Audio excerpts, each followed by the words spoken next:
Et après, moi, je m'en suis beaucoup voulu. Parce que moi, depuis le 22 mars, ma vie s'est arrêtée en fait.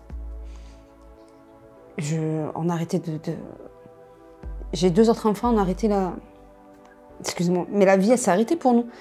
Je dors plus. En fait, je m'en suis voulu à moi-même en fait. Parce que je me suis dit, tous ces matins-là où il voulait pas y aller, et que moi, je l'ai poussé en fait à y aller, à lui dire non, il faut y aller. En fait, moi, je l'ai... C'est comme si je l'avais envoyé se faire taper, quoi. Ah, tu t'es sentie coupable? Donc, en fait, je me suis dit, si je l'avais pu s'écouter, peut-être, il y a beaucoup de choses qui seraient pas arrivées, en fait. Donc ça, psychologiquement, j'arrive pas à me remettre du tout. T'aimes pas voir ta maman comme ça, hein? Je le vois comme il te regarde avec les yeux de l'amour. Ils veulent me pousser à bout. Mais psychologiquement, ils m'ont atteint, oui, je vais pas dire qu'ils m'ont pas atteint. Ils m'ont atteint psychologiquement, mais je lâcherai pas. C'est dur pour toi? Ouais, c'est dur. Tu le vis comment au quotidien? Très mal. Il y a des moments où je pleure, la nuit je dors pas. Je me dis, mais pourquoi en fait c'est mon fils la victime? Donc on n'a pas le droit d'être victime en France.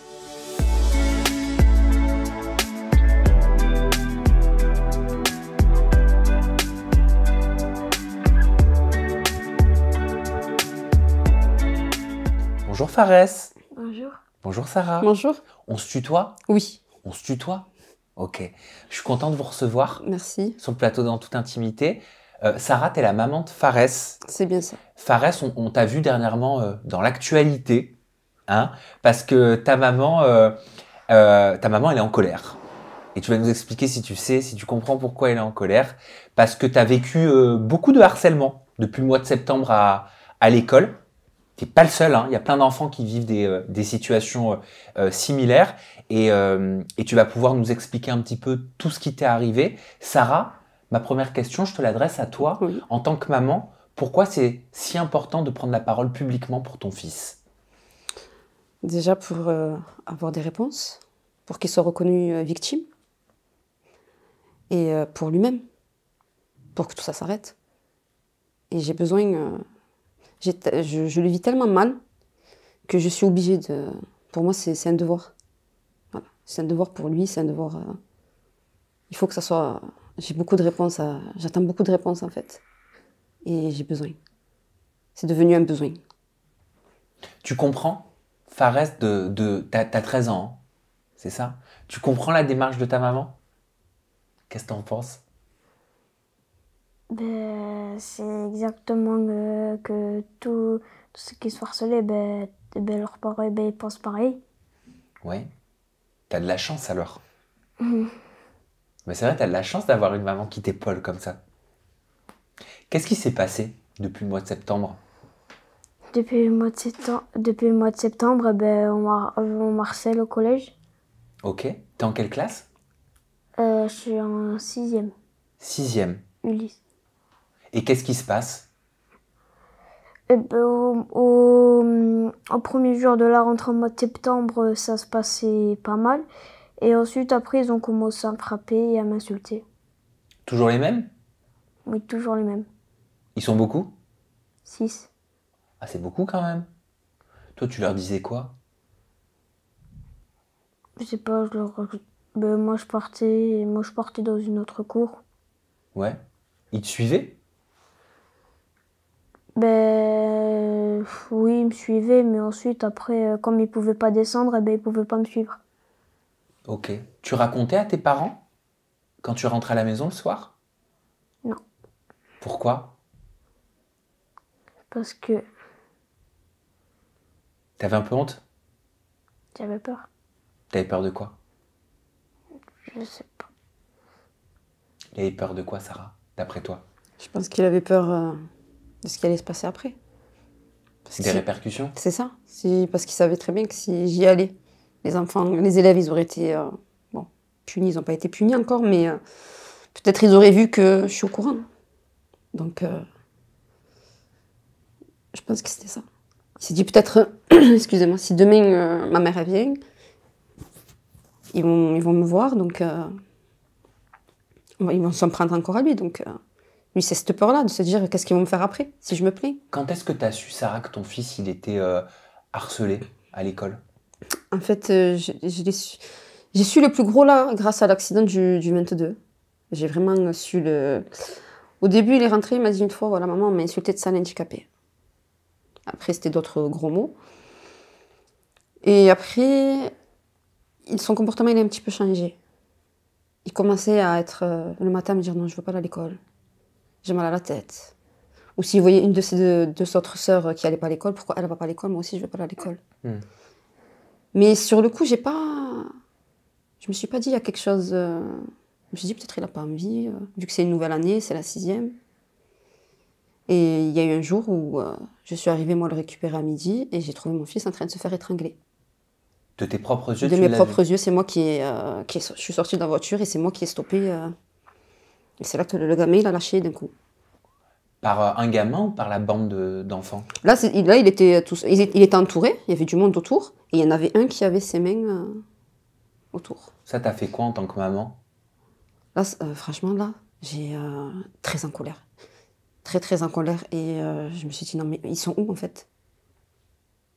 Et j'ai hurlé. Franchement, ce jour-là, j'ai vraiment hurlé parce que pour moi, c'était une image... C'était insoutenable pour moi de voir mon fils se faire étrangler. Mais il y a eu un début. Ça a commencé il y a déjà des mois. Oui. Il le disait, Fares, tu nous l'as dit. Ça a commencé au mois de septembre. Tu n'étais pas au courant, donc tu as tout appris après. Après ce fameux épisode du 22, 22 mars.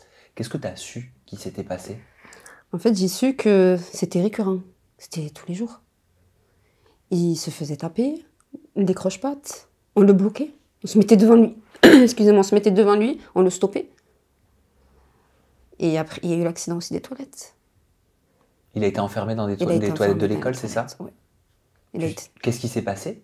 Alors là, pendant la récréation de 10h, ils l'ont enfermé dans les toilettes et ils se sont mis à lui mettre des coups de poing dans la tête, des coups de poing dans le ventre et des coups derrière la tête, exactement. Et heureusement qu'il avait son téléphone portable, il a appelé son papa pour lui dire « Viens me secourir, je suis aux toilettes, je suis enfermée. » Il est venu, son père? Oui. Oui, oui. C'est pour ça que l'école a parlé justement de ton mari. C'est ça. Ils ont pris la parole publiquement. L'accident des toilettes, il a sonné au portail. Donc ils lui ont ouvert. Ils n'ont pas voulu le laisser aller dans la cour, donc ils l'ont mis à l'accueil. Et ils sont partis récupérer Fares dans les toilettes. Ok, voilà, ils ne l'ont pas laissé rentrer. Parce qu'il disait que ton mari criait beaucoup. Non, ça c'est pour l'accident du 22 qui s'est passé. Ça c'est vraiment catastrophique ce qui s'est passé ce jour-là parce que c'est incompréhensible pour nous. Pardon, il parlait de comportement violent du père de famille dans les locaux du collège. Parce que le 22, moi, le collège ne m'a jamais contacté pour me dire que mon fils a été poussé dans les escaliers. Moi, c'est une élève qui m'a contacté pour me dire que mon fils il était enceint, qu'il fallait que je vienne. Donc dans la panique, moi, dans ma tête, j'avais toutes les images. Moi, on me dit mon fils il est enceint. Après, la petite, comme elle appelait en cachette, elle m'a juste dit viens vite, ton fils est enceint. Donc moi, je me suis imaginé plein de choses. Et j'ai contacté le papa. Je lui ai dit vite, le petit au collège, il est enceint. Donc moi, je suis arrivée avant lui. Ils m'ont ouvert. Et je suis montée, j'ai vu les camions de pompiers, donc j'ai retrouvé mon fils. Sauf que lui, quand il est arrivé, il a sonné au portail et ils lui ont dit non, on ne vous ouvre pas. Donc il a escaladé le portail. Il a sauté le portail et il s'est mis à crier. Ok. Et c'est pour ça qu'il parle de comportement violent du père. Et c'est pour ça qu'ils ont déposé 2 plaintes. Une plainte pour intrusion dans un établissement scolaire et une autre plainte pour violence vers une personne du service public. Pourquoi tu ne peux pas accepter cette situation? Pourquoi tu n'acceptes pas ces plaintes? Moi, je ne les accepte pas. Parce qu'on n'est pas venu comme ça un beau matin sauter le portail. Il y a une cause derrière. Il faut remettre les choses à leur place. Pourquoi il a sauté le portail? Parce qu'ils ne lui ont pas ouvert. Il faut qu'ils se mettent dans nos têtes, nous, de parents, parce qu'ils sont parents, eux aussi. Si on les appelle, qu'on leur dit votre fils, il est enceint, on ne sait pas, nous, dans quel état on va retrouver notre fils. Parce qu'il t'expliquait que le protocole par la suite, le protocole était d'appeler d'abord les pompiers, pas les parents. C'est ça. Donc j'ai trouvé, moi, les pompiers. Et ce jour-là, j'arrive et je trouve l'infirmière scolaire. Sauf que le mercredi, l'infirmière scolaire n'est pas sur cet établissement. Donc ils ont eu le temps d'appeler l'infirmière, qui était arrivée avant moi. Et après, ils m'ont dit « Ah non, mais vous comprenez, il fallait attendre le pompier. » En fait, ils ne savent pas quoi nous dire, en fait, comme excuse. Il y a les pompiers, mais c'est pas vous en premier. Oui, mais quand même, vous avez appelé les pompiers, d'accord? Mais un adulte aurait dû prendre le téléphone. Parce qu'un adulte, il va savoir me rassurer, me dire « Voilà, madame, il y a eu un accident, mais ne vous inquiétez pas, les pompiers sont sur place. » Mais là, moi, j'ai pas eu ça. Moi, j'ai eu une élève qui m'a dit « Vite, ton fils, il est enceint. » Toi, en tant que maman, t'aurais mettre au courant, c'est normal. Nos enfants, ils sont plus à l'école qu'à la maison. Et normalement, ils sont en sécurité. Donc normalement, c'est à eux, s'il arrive quoi que ce soit, de prendre le téléphone et de m'appeler. Ils te disaient les autres élèves qui te faisaient subir tout ça, Fares, ils te traitaient d'handicapé comme tu me l'as expliqué par rapport à ta maladie? Mm. C'est ça? Et par rapport à la classe, parce qu'il est dans une classe Ulysse. Ouais, tu nous expliques ce que c'est? Alors, la classe Ulysse, c'est une classe où il y a des AESH, des personnes des AVS, et c'est pour tous les enfants qui ont une maladie ou un handicap qui n'est pas un handicap à 100% pour aller dans une école spécialisée. Et en fait, c'est un groupe de classe, ils sont 12 élèves. Ok. Toi, tu le vis très bien, ça. T'as quoi comme maladie? Le syndrome de dose. Le syndrome de Dose. C'est des crises d'épilepsie, ça. Oui. C'est ça? Tu sais depuis quel âge tu fais des crises d'épilepsie? Depuis l'âge de 2 ans. Ah oui, c'est jeune. Ok. T'as des souvenirs? Non. T'as aucun souvenir des crises d'épilepsie que t'as pu faire? Non, aucune.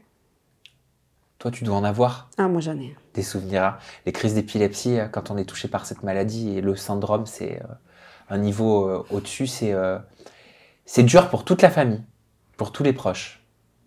Ah oui, ça a changé le cours de notre vie. Hein. On va pas se mentir. On peut pas faire on peut pas faire des choses qu'ils font les autres parents avec leurs enfants. Comment tu t'en es rendu compte à 2 ans qu'il faisait des crises? Mais il est arrivé tout petit, là, il commence à marcher, il est arrivé devant moi, et d'un coup il est tombé, j'ai pas compris. Voilà. Pour moi, ce jour-là, il était mort pour moi. Parce qu'en fait, il s'est mis à trembler, je connaissais pas ce que c'était l'épilepsie, et en fait, après, il a pas réouvert les yeux, et pour moi, il était mort. Moi, ce jour-là, je perdais mon fils. Oui, t'as eu très peur. Ah oui, ce jour-là, c'est... Il a repris ses esprits certainement quelques minutes après. C'est ça, oui. Un petit peu. Il devait être certainement très fatigué. Oui.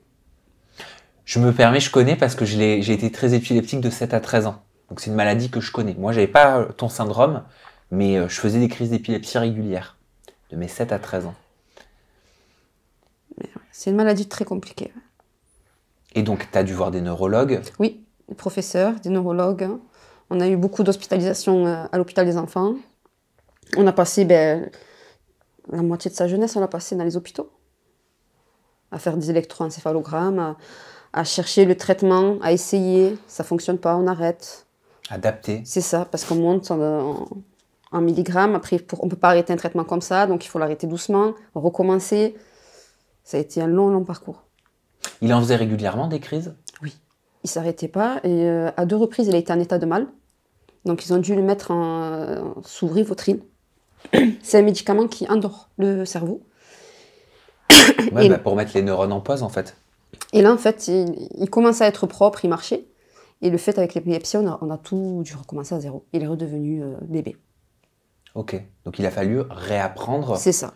les automatismes que vous lui aviez inculqués. Voilà. Donc, après, on a eu un long parcours, psychomotricienne, orthophoniste. Parce qu'il il a un retard cognitif. Donc, ça a été un très, très long chemin. Dû à l'épilepsie. C'est ça.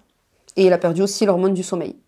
Donc, il ne s'endormira pas normalement comme nous. On va s'allonger, on va s'endormir. Lui, non. Et il s'endort pas comme Non, tout le je monde? lui donne de la mélatonine. Ok. Tu le sens que tu as des difficultés à dormir, Fares? Ça veut dire que t'es pas fatigué, en fait. Jamais. T'es jamais fatigué? Comme les super-héros. Non, mais c'est vrai. Bah ouais, nous, on est fatigué et toi, non. Et la mélatonine, ça te fait quoi? Ça t'aide? Je lui donne, il s'endort vers 2h et après à 5h du matin, il est debout. Ah oui. Ouais, tous les jours. Donc toi aussi, tu te calques sur ce rythme, C'est ça. quelque part. Tu dois être un peu fatigué. Je suis très fatiguée même. Mais je suis obligée de tenir pour lui. Bah, c'est que ton lui, fils, tu l'aimes. Et il n'a rien demandé, il n'a pas demandé lui, à vivre tout ça. Donc je me battrai jusqu'au bout et j'irai jusqu'au bout avec lui. Arrête, bref. Et c'est pour ça qu'à l'école, ils le traitaient d'handicapé? C'est méchant. Tu trouves ça comment, toi, comme réaction, Fares? Méchant. Tu le sentais que c'était méchant? Ça t'a fait de la peine? Ça m'énervait beaucoup. Ah, bah je comprends. Moi aussi, ça m'aurait énervé. Et comment tu gérais ta colère? Hum, hum, je sais pas. Tu sais pas comment tu la gérais? Tu gardais en toi? Et t'en parlais pas? C'est dur, ça. C'est dur de garder en soi sans partager à des personnes de confiance. Tes parents, c'est des personnes de confiance. Ça, tu l'as compris maintenant. Et tu sais pourquoi ces enfants-là, ils se comportent comme ça, d'après toi? Pourquoi ils sont méchants comme ça? Je sais pas. Qu'est-ce qui explique, Sarah, autant de méchanceté, aussi jeune? Je me dis peut-être ils ont un mal-être. Ou peut-être les parents, je sais pas. Parce que pour avoir autant de haine, c'est qu'il y a un problème quand même derrière. Ils ont un mal-être, ils sont pas éduqués correctement, ils vont rien avoir dans la vie, c'est tout. Je crois que t'as bien raison, hein. Tu leur as dit? Non. Bah oui. Il les a pas revus. Il était déscolarisé? Oui. Tu l'as enlevé, hein, de l'école? Oui. Depuis le 22 mars. Ouais. Ils t'ont demandé même l'école de faire un document. C'est ça. Pourquoi? Quand ils ont vu que ça allait, que j'allais pas lâcher en fait. Parce que c'était la fois de trop. C'était la fois de trop et le nombre de fois qu'ils ont pris mon numéro de téléphone au portail parce qu'ils me laissaient jamais rentrer et qu'ils me disaient on va vous rappeler, vous inquiétez pas. Et qu'ils l'ont jamais fait. J'ai dit ben là, je vais pas lâcher. Et de là ils m'ont demandé un courrier. Ils m'ont dit s'il vous plaît, il faut venir le lendemain. C'était un mercredi. Mercredi d'après, ils m'ont dit venez demain matin à 11h15. Et s'il vous plaît, on voudrait un courrier de votre part comme quoi vous décidez-vous de déscolariser Fares. Donc moi je suis arrivée au rendez-vous. Bien sûr j'étais attendue par les forces de police. Pourquoi? Ils font... Je sais pas. En fait là, chaque semaine on est convoqué, nous. Chaque semaine on est convoqué. Il n'y a pas une semaine où on n'est pas convoqué. Encore à l'heure actuelle? On était convoqué hier. Ok, pourquoi? Il y a un acharnement pour nous. Il y a un acharnement sur nous.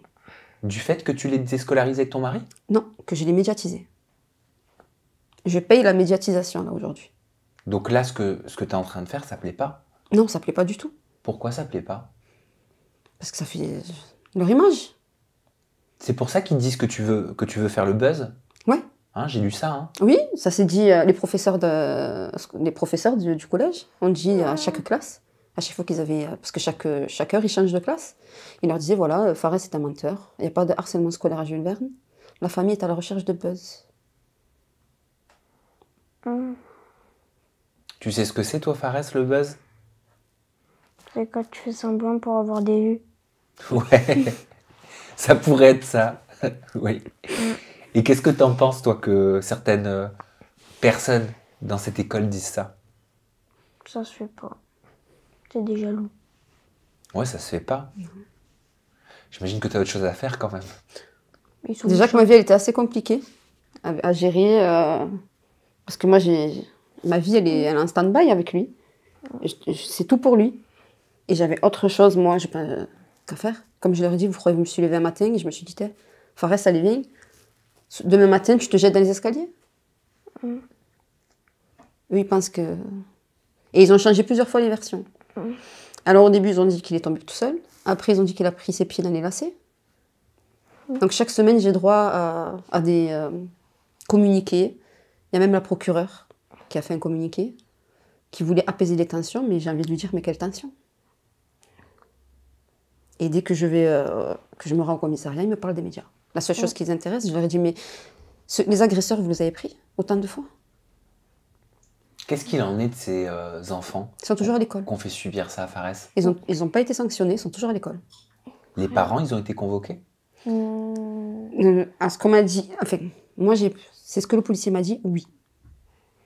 Il y en a un, le chef du groupe a dit... Il a dit que je l'avais insulté, que je l'avais tapé, et qu'il avait plein de bleus partout. Et c'est même pas vrai. Pourquoi il a dit ça? Je sais pas. Tu t'es dit quoi quand t'as appris ça? Mais ça se fait pas et c'est un menteur. Ça t'a énervé? J'étais pas énervée, mais j'étais triste quand même. Pourquoi t'étais triste? Parce que ça se fait pas de mentir pour un harcèlement. ils mentent pour rien avoir et pour pas avoir de sanctions. Leurs parents, ils savent qu'ils mentent, tu crois? Après, moi, je pense que oui. Parce qu'on connaît ses enfants. On connaît son enfant. Et on sait si son enfant, il est méchant. Il y a des comportements quand même. Et aussi, tous mes copains, toute ma classe, je les ai parlé. Et ils étaient en classe et la prof d'anglais leur a dit que j'étais un menteur. Et elle a même ramené des psychologues en classe. Tu l'as vécu comment? Je sais pas comment le prendre. Tu t'es dit quoi? Ça ne fait pas, c'est méchant et c'est horrible. Ils disaient quoi les autres? Ils disaient madame quand même et tout ça et ils comprenaient rien. Tu pouvais trouver un peu de soutien? Il y avait des élèves quand même qui étaient de ton côté? Oui, il y avait beaucoup d'élèves. Qui étaient de ton côté? Ils disaient quoi eux? Ils disaient oui, ça se fait pas, ils sont méchants les profs et tout ça. Moi, j'ai pas compris leur comportement. Parce qu'un professeur, il doit rester neutre. Normalement, il doit pas se mêler. Moi, je veux pas aller dans ce collège et je veux que tout ça s'arrête. Tu veux plus du tout y aller dans ce collège, hein? Plus du tout. Tu le remettras, tu penses, dans un collège? Dans un collège, oui, après, il va devoir suivre une scolarité, mais ça va être compliqué. Parce que là, c'est l'école à la maison, c'est ça? Oui, c'est moi qui lui fais l'école. Parce qu'ils ont dit qu'ils nous faisaient... qu'on avait... J'ai reçu un courrier hier, je l'ai là sur... qui dit comme quoi on a eu beaucoup d'échanges et qui m'ont fait parvenir les devoirs. Ce qui est totalement faux. On n'a eu aucun échange et aucun devoir n'a été donné. Je suis partie moi-même acheter des cahiers pour lui faire l'école à la maison. Tu dois leur prouver que tu fais l'école à la maison? Pour le moment, non. Il n'y a personne qui... Personne ne se préoccupe en fait du réel problème qui est Fares en fait, et de sa scolarité, de son mal-être. Ils sont tous focalisés sur le côté médiatique en fait, l'ampleur que ça a pris. Alors ça oui, ça les intéresse, mais après Fares, comment il va, son état, non, ça les intéresse pas. Tu sais comment ça a pris une ampleur comme ça médiatique? Je m'y attendais pas du tout. Moi j'ai juste contacté l'indépendant de la ville, de la presse écrite, qui sont venus. Et après, tout est parti. Pourquoi tu as contacté l'indépendant de la ville? Quelle était ta volonté? Ma volonté, c'était de me faire entendre, en fait. Je voulais me faire entendre par le collège, mais je ne pensais pas me faire entendre par la phrase entière. Je voulais juste, moi, de ma ville, en fait, c'était le papier presse de ma ville. Je voulais juste, voilà, qu'on m'entende et qu'il y ait quelque chose de fait. Tu te sentais pas entendu? Non, on ne m'a pas entendu. On m'a fermé toutes les portes. J'ai contacté le jeudi, le vendredi, le lundi, l'académie. Le lundi, ils me répondent enfin et ils me disent on n'est pas habilité. Je leur ai dit mais si vous n'êtes pas habilité, qui l'est en fait? Donc en fait, après c'est parti. J'avais pas de réseau, on m'a dit il faut créer une page Instagram. On m'a conseillé de faire ça, j'ai créé une page Instagram. Et après j'ai été partagée et c'est parti. T'as posté des photos hein, aussi. Oui, j'ai mis les photos. C'est-à-dire que tu l'as pris en photo pour avoir des preuves de ce qu'il subissait. Oui, et j'ai tout mis. Parce qu'ils ont tellement voulu me faire passer pour une menteuse. Et après, moi, je suis une adulte. Donc, s'ils veulent me faire passer pour une menteuse, c'est pas un problème. C'est pas grave. Oui, tu peux supporter. Mais lui, c'est un enfant de 13 ans. Comment on peut mettre sa parole en doute après tout ce qu'il a subi? Et après, moi, je m'en suis beaucoup voulu. Parce que moi, depuis le 22 mars, ma vie s'est arrêtée, en fait. On a arrêté J'ai 2 autres enfants, on a arrêté la... Excuse-moi, mais la vie, elle s'est arrêtée pour nous. Je dors plus. En fait, je m'en suis voulu à moi-même, en fait. Parce que je me suis dit, tous ces matins-là où il voulait pas y aller, et que moi, je l'ai poussé, en fait, à y aller, à lui dire non, il faut y aller. En fait, moi, je l'ai... C'est comme si je l'avais envoyé se faire taper, quoi. Donc, tu t'es sentie coupable? Donc, en fait, je me suis dit, si je l'avais pu s'écouter, peut-être, il y a beaucoup de choses qui seraient pas arrivées, en fait. Donc ça, psychologiquement, j'arrive pas à me remettre du tout. T'aimes pas voir ta maman comme ça, hein? Je le vois comme il te regarde avec les yeux de l'amour. Il vérifie si tu pleures ou pas. Ça te rend triste de voir ta maman comme ça? Pourquoi ça te rend triste? Ouais. Pourquoi ça le rend triste d'après toi? Après, je pense qu'il y a un côté, il s'est dit, elle pleure à cause de moi. Parce que c'est un Non. enfant, et ça, je lui excelle. Parce qu'à chaque fois, il vient, il me dit, maman, t'es pas bien. C'est à cause de moi. Je lui dis, non, c'est pas à cause de toi. Elle pleure parce qu'elle t'aime. Et parce qu'elle t'aime tellement, en fait, qu'elle ferait tout pour te protéger, je crois. Hein? Mais là, c'est pour ça que j'ai décidé d'aller jusqu'au bout maintenant.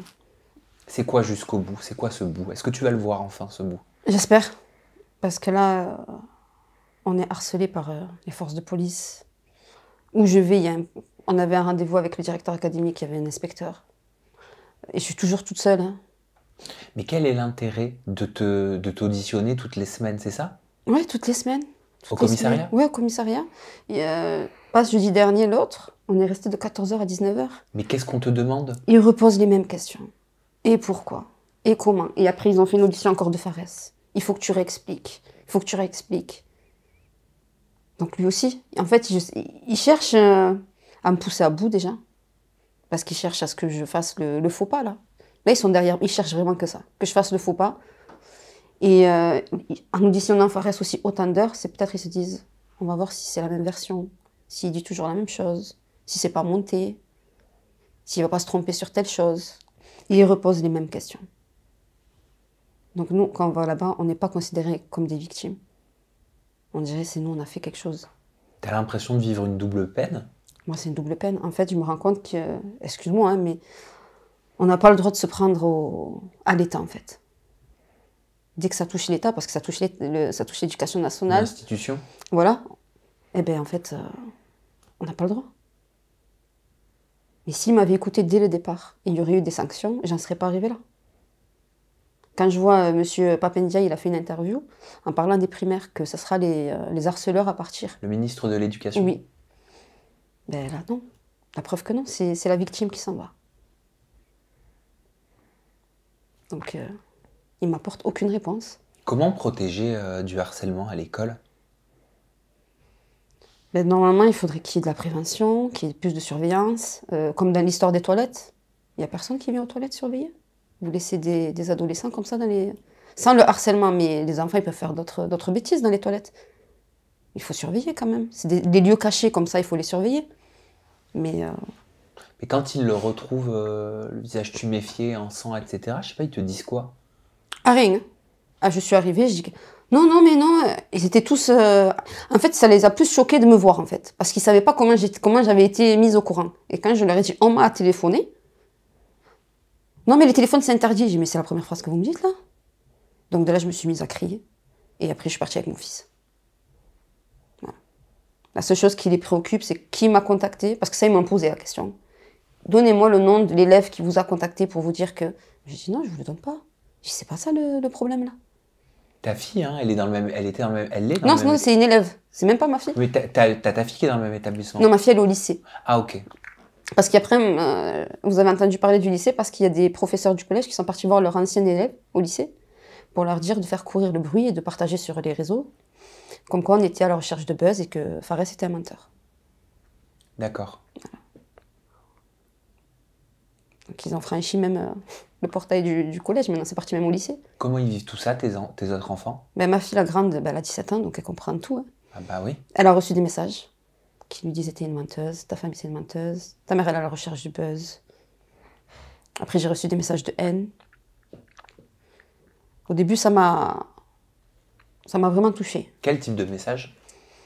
Arrête avec ton buzz, crée une cagnotte, tu vas t'acheter une voiture. Alors que j'ai pas créé de cagnotte, moi je suis pas là pour l'argent. Reste chez toi, menteuse. Ah ouais, j'ai eu toutes les insultes possibles. Donc maintenant je lis plus, je lis que les... Même si je vois un passé ou deux, j'y porte plus attention. Ah oui, t'as raison. C'est ce qu'il faut faire, hein, je crois. Mais moi je connaissais pas moi ce monde-là en fait. Bah non. Donc je savais pas que ça allait être... T'as pu parler? T'as cherché à parler avec des parents d'élèves qui lui faisaient subir tout ça? Avec une personne. Elle a ouvert juste la fenêtre, elle a refermé. Elle a pas voulu... Tu voulais savoir quoi? Bah déjà lui dire, regarde dans quel état j'ai retrouvé mon fils. Ça vous fait quoi vous en tant que maman? Vous êtes maman. Mais elle a refermé. Ça aurait pu être pire? Tu y as pensé? Ouais. Parce que tomber, il est tombé d'une 6 escaliers, non, je crois. Non, 7. 7. Donc je me dis là, il est tombé sur... il s'est cassé le nez souvent. Mais s'il serait tombé sur la tête ou sur un bord ou... Ouais, ça aurait pu être pire. Qu'est-ce que tu attends aujourd'hui? Moi, je veux que justice soit faite. Je veux qu'on soit reconnu. Je veux que mon fils soit reconnu comme victime. Et je veux qu'il y ait vraiment des vraies choses qui soient faites pour le harcèlement scolaire. Et je veux que ça soit reconnu. Mais vraiment. Parce que sinon, ils vont vous dire, oui, on a mis le programme phare, mais il n'est pas mis en route, le programme phare. C'est facile de créer des programmes. Mais il faut vraiment les faire. Et je veux qu'on arrête de dire que mon fils est un menteur. Parce que là, je laisserai personne dire que c'est un menteur. Tu veux faire quoi, toi, plus tard, Fares? Je sais pas. Tu sais pas encore? T'aimes bien jouer à la console, hein? Hein? Peut-être là-dedans, non? Il y a des métiers qui ont de l'avenir, hein, dans les jeux vidéo. Non, mais c'est vrai. Hein. Je vais faire streamer. C'est vrai. Va falloir que tu viennes sur Twitch, alors, avec moi. Tu connais Twitch? Tu regardes un peu? T'aimes bien? Qu'est-ce que t'aimes bien faire? Jouer. Jouer à quoi? À Fortnite, à FIFA, à tout. Ouais, les jeux vidéo, t'aimes bien ça? Ok. T'aimes ta maman? Ça se voit, hein. Elle t'aime aussi, hein. Comment moi je peux vous aider à mon niveau? Bah déjà, vous me recevez. Je sais que je vais être... comment dire? Je vais être entendue. Et déjà, c'est beaucoup, c'est énorme même. D'être entendue. Et moi, mon objectif, c'est de rencontrer Monsieur le ministre de l'Éducation. Monsieur Pap Ndiaye. Qu'est-ce que tu veux dire au ministre de l'Éducation? Je vais lui dire pourquoi. Pourquoi en 2023, on en est là? Pourquoi en 2023, il y a encore 700 000 élèves par an qui sont harcelés? Pourquoi en 2023, il y a encore des enfants qui se suicident à cause du harcèlement scolaire? Pourquoi en 2023, on peut pas... Nos enfants, ils sont pas en sécurité. Nous, on leur confie nos enfants. Et normalement, ils doivent être en sécurité. Et qu'est-ce qu'il va faire? Parce qu'il est ministre de l'Éducation, donc c'est à lui. C'est le seul qui peut faire bouger les choses et faire que les choses changent. Là, si on regarde, il n'y a pas une semaine où on n'en a pas une histoire d'un enfant. Le harcèlement scolaire, c'est devenu trop récurrent. Donc il faut que ça s'arrête. Il me semble, tu me dis si je me trompe, mais il y a eu des examens là dernièrement qui devaient être rendus fin mars. Hein. Oui. Par rapport à Fares, t'as eu les résultats? Non. C'était quoi comme type d'examen? Pour l'école? Oui. Tout ce qu'il y avait normalement, ils nous donnent le bulletin. Et il y a une réunion, et on rencontre les professeurs pour faire le point, et moi, ils m'ont pas reçu. Tu te sens mise de côté? Ah oui. Là, je suis la personne à abattre, là. Là, c'est où je vais. Le seul rendez-vous que j'ai eu au collège, il y avait la police. Avec le directeur académique, il y avait la police. Après, je suis convoquée chaque semaine à la police. Donc, en fait, ils veulent me pousser à bout. Mais psychologiquement, ils m'ont atteint, oui. Je ne vais pas dire qu'ils ne m'ont pas atteint. Ils m'ont atteint psychologiquement, mais je lâcherai pas. C'est dur pour toi? Ouais, c'est dur. Tu le vis comment au quotidien? Très mal. Il y a des moments où je pleure, la nuit, je ne dors pas. Je me dis, mais pourquoi en fait c'est mon fils la victime? Donc on n'a pas le droit d'être victime en France. Donc non. Ça me coûtera ce que ça me coûtera, mais j'irai au bout. Et je ne lâcherai pas pour lui. T'es déterminée? Ah ouais, je suis déterminée. Avec le comportement qu'ils ont envers moi, ouais, en fait, ils pensent m'intimider et se dire peut-être elle va lâcher. Mais le problème, c'est que non, ils font le contraire. Plus ils me traiteront comme ça, et plus ils me donneront de la détermination, en fait. En fait, si je comprends bien, faudrait parler. Faudrait communiquer. Faudrait pas couper forcément le lien. Faudrait entendre. Mais eux, ils veulent pas entendre. Ils veulent pas reconnaître qu'ils sont en tort. Parce que si, dès le départ, ils m'auraient dit, c'est vrai, il y a eu des manquements, on aurait discuté, on se serait arrangé, ils m'auraient dit, voilà, telle personne, ils auraient dit à Fares, reconnais les personnes, ils les auraient reconnues, il y aurait eu des conseils de discipline, on serait resté juste là. On n'aurait pas eu besoin de... Mais eux, non. Eux, ils se... Ah non, il n'y a pas de harcèlement scolaire, il n'y a rien du tout. Fares est un menteur. Donc non. Elle est irrattrapable pour toi, la situation? Ouais, elle est irrattrapable. Ou elle est pas au point mort? Non, non, elle est irrattrapable. Ça y est. Ils ont dépassé des limites qu'il fallait pas. Et la limite, c'était de faire passer mon fils pour un menteur. Voilà. Comment voulez-vous qu'ils se disent... Moi, je l'éduque dans le bien et le mal. Ça, c'est bien, ça, c'est mal. Mais lui, il a le mal qu'ils lui ont fait. Ils n'ont pas été punis. Et après, je lui dis surtout, il faut jamais mentir dans la vie. Même si tu as fait une bêtise, même si, je préfère que tu viennes, que tu me dises, j'ai fait la bêtise, mais ne me mens pas. Oui, puis tu lui expliqueras pourquoi, ou comment rectifier, ou comment apprendre de son erreur. C'est ça. Mais là, lui, sa parole, ils l'ont remis en doute. Parce qu'il a même reçu des appels en lui disant, Fares, t'es un menteur. Donc non, je ne laisserai pas passer. Parce que c'est mon droit, et c'est mon fils. Et ce jour-là, j'ai cru que... Dans ma tête, c'était... Je savais pas comment j'allais le retrouver, en fait. Et je suis tellement partie vite. J'avais ma fille, ma dernière, avec moi. J'ai roulé très vite. J'aurais pu faire un accident, il aurait pu m'arriver quelque chose. Donc je veux qu'il réalise, en fait. Qu'il réalise que ça peut être très, très grave. Et qu'il peut y avoir de lourdes conséquences derrière. Merci, Sarah. Merci à toi. Merci, Fares. Ça va, ça s'est bien passé? T'aimes bien les caméras, t'es pas trop impressionné, non? Ça va? C'était pas trop impressionnant pour toi? Bon, tu vas faire quoi ce soir? Je sais pas. Vous restez un peu à Paris? Ok. Tu vas profiter avec maman? Bon. Bah, en tout cas, moi, je vous souhaite le meilleur pour la suite. Vous me donnez des nouvelles. Voilà. Et on peut se rendre sur le compte Instagram que tu as créé, qui s'appelle Justice-Fares. C'est ça. Voilà. Je compte sur toi pour me donner des nouvelles.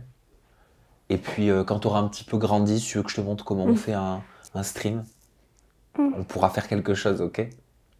Ok, Fares? Après, vous qui avez l'habitude, ça va? Ça s'est bien passé, vous qui avez l'habitude? Alors, tu peux me tutoyer, hein? Oui, toi qui as l'habitude. Oui. Oui. T'inquiète pas. T'inquiète pas. Merci, Sarah. Merci à toi. Merci, Fares. Et profitez de ce petit séjour à Paris. On tourne toujours? Oui. Excuse-moi, c'est pour ça que je te demandais. Mais c'est pas grave, Sarah, t'as pas l'habitude. Il y a pas de problème. Profitez de votre petit séjour Merci beaucoup. À Paris. Et bon retour, c'est dans le sud. C'est ça, Carcassonne. Voilà. Et ben on n'est pas loin, moi je suis originaire de Montpellier. Oui, c'est à côté. Voilà, c'est tout à côté. Merci d'avoir suivi cette interview. On se retrouve très bientôt avec un nouveau témoignage et toujours des confidences en toute intimité. Vous prenez soin de vous. Bye bye. Merci.